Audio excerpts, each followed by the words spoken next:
Before I started my financial journey, I struggled every month to save money during my apprenticeship, which wasn't paying very well.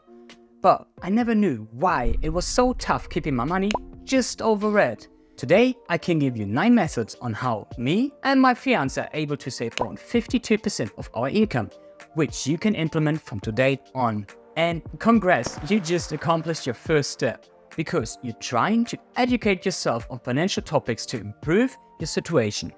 This consequently will help you to make smarter choices regarding all aspects of your money. The second thing you need to do is to treat money like a business. It is a must-have. If you are not doing this, you will never be able to get out of the paycheck to paycheck trap. You need to have a written budget. This will help you to analyze your finances. Without this tool, you will almost be blind and you won't see where you have to improve. In the beginning, it takes a bit to set everything up, to collect all your subscriptions and your fixed costs, but after a few weeks you will see how quick and easy it is. After every purchase, I just put it in my budget app, and after every month I can analyze if I spend too much on shopping, going out, or maybe I'm just having too many subscriptions. Through the budget, I know when I can treat myself or if I have to hold back for the next month.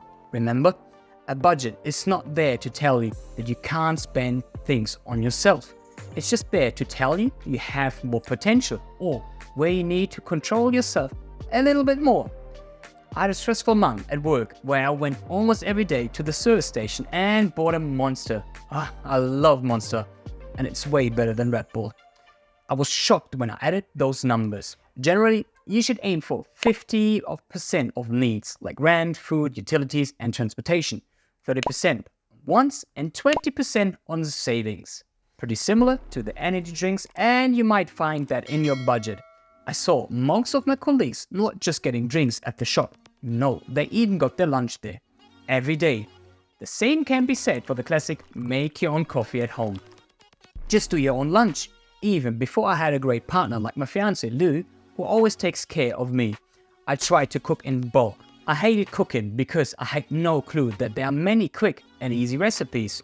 But I just cooked a big container of my favorite dish, pasta bolognese, and could eat for a couple of days. This saved me like 3 times of my lunch. To put in numbers, let's say the average person pays $10 per lunch. Per week would equal $30 per month, so times 4 equals 120. Per year, 1,440. I'm not an expert on meal prep, but there are plenty of options out there. My buddy, some people mistake for the Hulk, does his meal prep every Sunday. It lasts for the whole week, and he still maintains his muscle mass. Therefore, if you're meal prepping, you obviously need to get some groceries. Make a meal plan before going out. This will save you time, but also money. Without a list, you buy so many groceries will just wander from the grocery store to the fridge and weeks later, just in the bin. I know meal plans can be boring and hard to come up with. I like to write down all my favorite meals and just shuffle them around. You can also give ChatGPT your list and meals, and it can help you to generate more randomized meal plans to bring in some more fun in your kitchen. Easy. Let's get to the fun stuff. Our wants. We all love to go shopping and treat ourselves to a new pair of shoes or a fancy jacket. And let me tell you a story about a certain jacket. I went to the mall and hopped into my favorite shop, Scotch and Soda. Honestly, I barely buy stuff in the store because it's a bit pricey. And I saw this beige jacket, checked the price tag, and almost got a shock. I think it was over $250. But I never forgot this jacket. Me and Lou like to go to outlets. Same stuff, but way cheaper. Just be careful, some of the clothes there are not as 100% quality. And there I saw the jacket again for $140. Still a bit pricey, and Lou convinced me that I don't need that jacket. Especially not for that price. I was a bit disappointed, but I had to agree. She was correct. Therefore, asking others like your friends, parents or partner can be helpful. They are usually not that excited and can see things with more clear eyes than you. But this isn't the only moral of this story. There is more. A few months later, I hopped on the sales page of Scotch and Soda, and there I found the jacket again, but for cheaper than even at the outlet store, for $80. And today, I'm a happy owner of this jacket. There was no chance that Lou could convince me not buying this jacket this time. Therefore, don't buy the new stuff. Don't get caught by the excitement and try to wait. This saved me around $200. And this brings us to our next and similar point. It's like Christmas, an event that occurs every year. Apple launches their newest iPhone.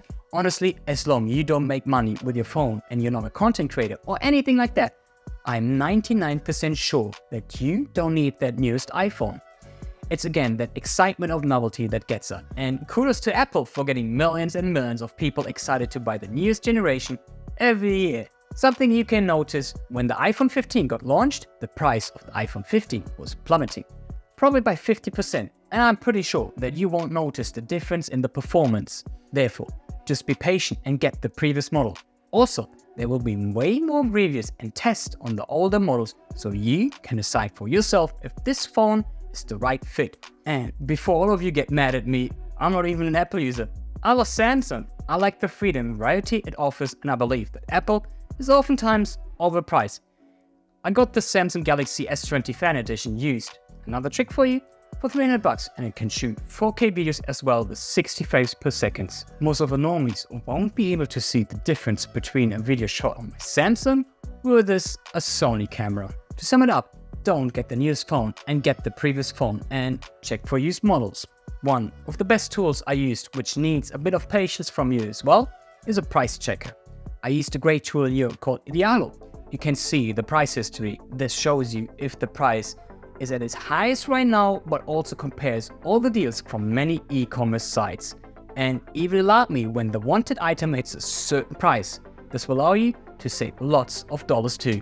I haven't found a tool which is as good as this one for the US, but alternatives are Camel, which track Amazon prices, or Honey, which will not just inform you of alternatives and the price history, but also find some coupons for you. Last but not least, you need to have a goal. Without a goal, it's harder for you to save money.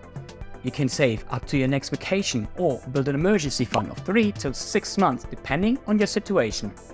Many banks allow you to open sub-accounts to see how much you saved already for, let's say, your vacation. The best goal I found for myself, which made me obsessed with my savings rate, was investing.